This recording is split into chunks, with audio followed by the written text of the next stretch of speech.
تخيلوا لو إني مفتاح الطاقة والأداء الخارق موجود في حبة صغيرة ممكن ناكلها كل يوم. اليوم رح نكشف أسرار اللوز، هذا الكنز الغذائي المليان بروتين واللي ممكن يغير قواعد اللعبة تماماً. الفكرة بسيطة جدا لكنها عميقة جدا. الوقود الصحي يغير كل شيء. يعني بالضبط مثل أي سيارة سباق، الجسم محتاج لأفضل وقود عشان يعطي أفضل أداء. واليوم وقودنا هو اللوز. صحيح، طعمه لذيذ وهذا اللي خلينا نحبه، لكن صدقوني قيمته الحقيقية أعمق بكثير. هذه الحبة الصغيرة هي عبارة عن قوة غذائية هائلة. خلونا نشوف مع بعض الشيء اللي يخليها مميزة لهالدرجة. من هنا تبدأ الحكاية كلها. الحقيقة اللي ما نقدر نتجاهلها أبدا هي أن القوة الحقيقية سواء بالرياضة أو حتى بتحديات الحياة العادية مصدرها الأساسي هو صحن الأكل. طيب السؤال هو إيش اللي يخلي هالحبة الصغيرة بالذات تعتبر أكل خارق ومثالي لنمط حياة نشيط؟ السر كله في تركيبتها من جوا. يلا خلونا نقرب أكثر ونشوف. رح ندخل في قلب حبة اللوز عشان نكتشف بالضبط إيش هي المكونات اللي تعطيها كل هالأهمية والقوة. 20 غرام. تخيلوا 20 غرام بروتين نباتي صافي في كل 100 غرام لوز.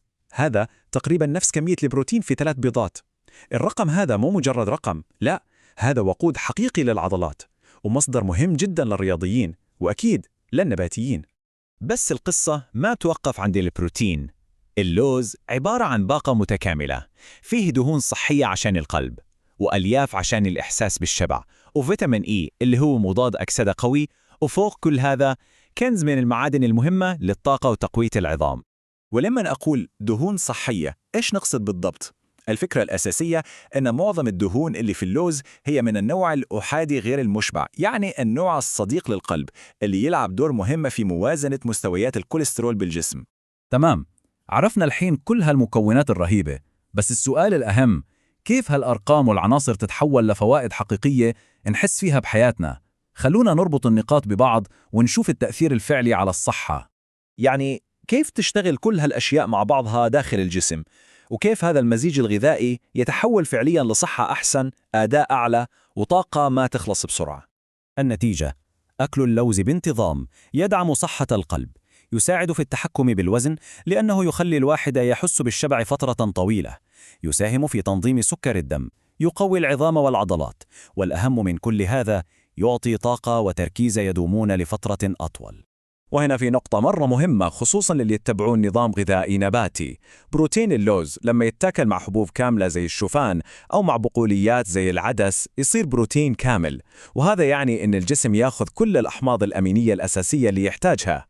طيب، كل هالكلام جميل، بس كيف نطبقها على أرض الواقع؟ خلونا ننتقل من العلم للمطبخ مباشرة. راح نشوف الحين أفكار بسيطة وعملية جدا عشان ندخل هالكنز الغذائي في روتيننا اليومي بكل سهولة. والله الطرق كثيرة جدا. ممكن يكون سناك خفيف وذكي بين الوجبات، أو ممكن نضيفه على فطورنا مع الشوفان أو الزبادي عشان نزيد القيمة الغذائية. نقدر نطحن ونستخدمه في وصفات صحية، وأكيد ما ننسى حليب اللوز اللي يعتبر بديل نباتي ممتاز. وهنا نشوف روعة اللوز. ممكن يكون مجرد عادة يومية سهلة، وبنفس الوقت مكون مبدع ومتعدد الاستخدامات. يعني سواء كان مطحون أو شرائح أو كامل، يقدر يعزز أي طبق صحي ويضيف له نكهة وقيمة غذائية. هالجملة تختصر كل شيء قلناه. اللوز مو مجرد مكسرات، هو غذاء متكامل. صراحة ما في تعريف أفضل من كذا للقوة اللي موجودة في حبة واحدة.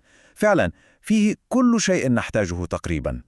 الزبدة أو الخلاصة واضحة، إن استهلاك اللوز باعتدال يعتبر إضافة قوية جدا لأي نمط حياة صحي. الكلمة السحرية دايما هي التوازن. تغيير صغير زي هذا ممكن يسوي فرق كبير بالصحة والأداء. وهذا يخلينا نفكر بسؤال مهم: إيش هو التغيير الغذائي الصغير البسيط اللي ممكن يسوي أكبر فرق في أدائنا وطاقتنا كل يوم؟ يمكن الجواب يكون أسهل بكثير مما نتوقع، ويمكن يكون موجود قدامنا الحين.